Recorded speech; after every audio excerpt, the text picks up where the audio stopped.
Hello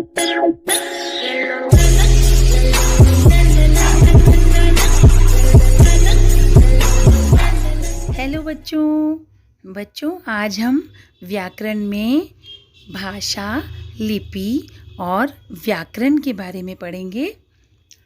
भाषा, सबसे पहले हम भाषा के बारे में पढ़ेंगे। बेटा, प्रारंभ में क्या होता था? मनुष्य ना तो कोई भाषा बोल सकता था और ना ही लिख सकता था। जैसे जैसे मनुष्य की बुद्धि का विकास हुआ, उसने अनेक प्रकार के संकेतों के माध्यम से अपनी भाषा को व्यक्त करना सीखा। कैसे? शुरू में क्या होता था? जब वो दुखी होता था तो वो रोता था, जब वो खुश होता था तो वो हंसता था। तो इसी प्रकार वो एक दूसरे के मन के भावों को समझा करते थे, क्योंकि भाषा का विकास नहीं हुआ था, भाषा नहीं बनी थी। फिर धीरे धीरे मनुष्य ने क्या किया? अपने इन संकेतों से कुछ शब्द बना लिए और अब इन शब्दों के माध्यम से ही वो अपने आसपास के लोगों से अपने मन की बात कहने लगा। इस प्रकार भाषा का जन्म हुआ। तो अब अगर हम आपसे ये पूछें कि भाषा किसे कहते हैं, तो वो भाषा वह साधन है जिसकी सहायता से हम अपने मन के भावों और विचारों को बोलकर, लिखकर अथवा संकेतों द्वारा दूसरों के सामने प्रकट करते हैं और दूसरों के भावों और विचारों को समझते हैं। भाषा के कितने भेद होते हैं बेटा? भाषा के 2 भेद होते हैं।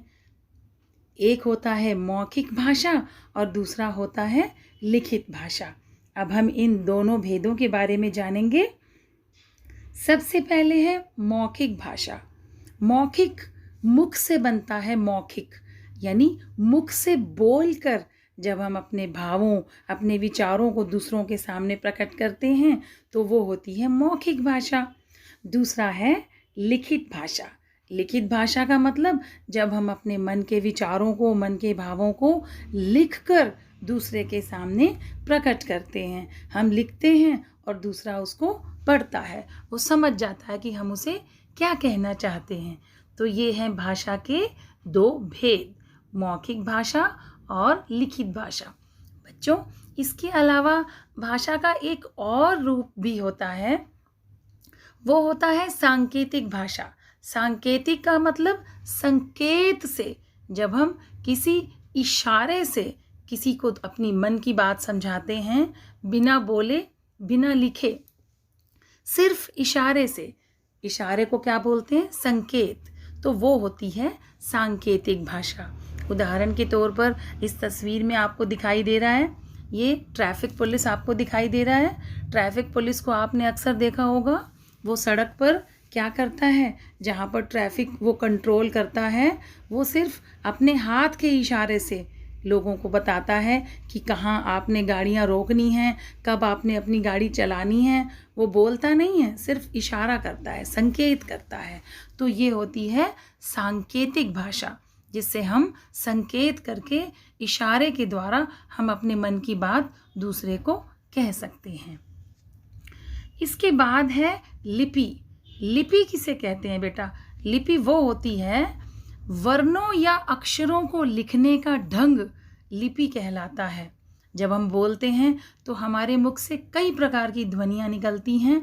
इन ध्वनियों को लिखने के लिए जिन चिन्हों का प्रयोग होता है उन्हें वर्ण या अक्षर कहते हैं, और उन वर्णों या अक्षरों को लिखने की एक विशेष विधि होती है, एक विशेष तरीका होता है, जिसे हम लिपि कहते हैं। अब बच्चों, हर भाषा की अपनी एक लिपि होती है। मैं आपको कुछ उदाहरण बता रही हूँ। जैसे हमारी राष्ट्रीय भाषा हिंदी है, तो सबसे पहले हम हिंदी के बारे में बात करेंगे। हिंदी भाषा की जो लिपि है उसका नाम है देवनागरी। हिंदी भाषा की लिपि क्या है? देवनागरी। इसी प्रकार अंग्रेज़ी भाषा की लिपि का नाम है रोमन लिपि। पंजाबी भाषा की लिपि क्या है? गुरुमुखी। उर्दू भाषा की लिपि कौन सी है? फारसी। तो ये मैंने आपको मुख्य भाषाओं की लिपियों का नाम बताया। अब हम देखेंगे व्याकरण क्या है, व्याकरण को पढ़ने की ज़रूरत क्यों पड़ती है। बेटा, व्याकरण को अगर हम नहीं पढ़ेंगे तो हम जिस भाषा को हम जानना चाहते हैं ठीक प्रकार से, उस भाषा का हमें व्याकरण पढ़ना पड़ता है। इंग्लिश अगर हम पढ़ते हैं तो इंग्लिश को अच्छे से जानने के लिए हम क्या पढ़ते हैं, ग्रामर पढ़ते हैं ना। तो ग्रामर को ही तो हिंदी में व्याकरण कहते हैं। तो हिंदी भाषा अगर हमें अच्छी प्रकार से जाननी है, ठीक से उसका ज्ञान प्राप्त करना है, तो उसको ठीक प्रकार से प्रयोग करना है हिंदी भाषा को, तो हमें हिंदी का व्याकरण पढ़ना पड़ेगा, अच्छे से सीखना पड़ेगा। तो व्याकरण क्या होता है? व्याकरण वह शास्त्र है जो हमें भाषा के शुद्ध व अशुद्ध रूप का ज्ञान कराता है। अगर हम व्याकरण नहीं पढ़ेंगे तो हम भाषा का ठीक प्रकार से प्रयोग नहीं कर सकते। अब एक उदाहरण आपके सामने है, आपके सामने एक वाक्य है, हम भारत में रहता है।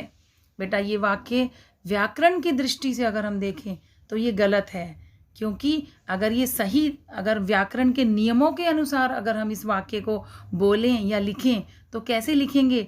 हम लिखेंगे हम भारत में रहते हैं। अब ये वाक्य ठीक है क्योंकि इसे व्याकरण के नियमों के अनुसार लिखा गया है। तो व्याकरण की ज़रूरत हमें क्यों पड़ती है? उस भाषा को ठीक प्रकार से जानने के लिए। तो व्याकरण के कुल मिलाकर अगर हम देखें, व्याकरण किसी भी भाषा का हो तो व्याकरण के कितने अंग होते हैं? मुख्य रूप से व्याकरण के 4 अंग होते हैं। सबसे पहला होता है वर्ण विचार, जिसमें हम अ आ इ ई उ ऊ क ख ग घ इस प्रकार से वर्णमाला के बारे में पढ़ते हैं, तो उसको बोलते हैं वर्ण विचार। दूसरा है शब्द विचार। शब्द विचार में हम शब्दों के बारे में जानते हैं, जैसे आपके सामने उदाहरण लिखा है, पढ़ना, लिखना, देश विदेश, किसी भी प्रकार के शब्द, इसका हम ज्ञान प्राप्त करते हैं व्याकरण के ज़रिए। तीसरा है पद विचार। पद विचार में किस प्रकार के हमें शब्दों का ज्ञान होता है, जैसे खाता है, जाता है, नहाता है, इसी प्रकार के कई शब्द। और वाक्य विचार क्या होता है, जिसमें हम पूरे के पूरे वाक्य के बारे में हम जानते हैं कि ये वाक्य सही है या गलत है। तो 2 उदाहरण इसमें आपके सामने लिखे हैं। आम फलों का राजा है, पंडित जी घंटी बजाते हैं, ये हैं वाक्य। तो इन सभी चीज़ों का हम सही ज्ञान प्राप्त करने के लिए हमें क्या पढ़नी पड़ती है? व्याकरण पढ़नी पड़ती है। तो बच्चों, अभी आपने किस किस चीज़ के बारे में जानकारी हासिल की है इस पाठ को पढ़ने के बाद? इस पाठ को पढ़ने के बाद अब आपको पता लग चुका है कि भाषा क्या होती है, भाषा का प्रयोग हम कैसे और किस प्रकार करते हैं, लिपि क्या होती है, कौन कौन सी भाषाओं की कौन सी लिपि होती है, व्याकरण का प्रयोग हमें क्यों करना पड़ता है, व्याकरण हमें क्यों पढ़ना पड़ता है, ताकि हम किसी भी भाषा का सही और शुद्ध प्रयोग जान सकें। धन्यवाद।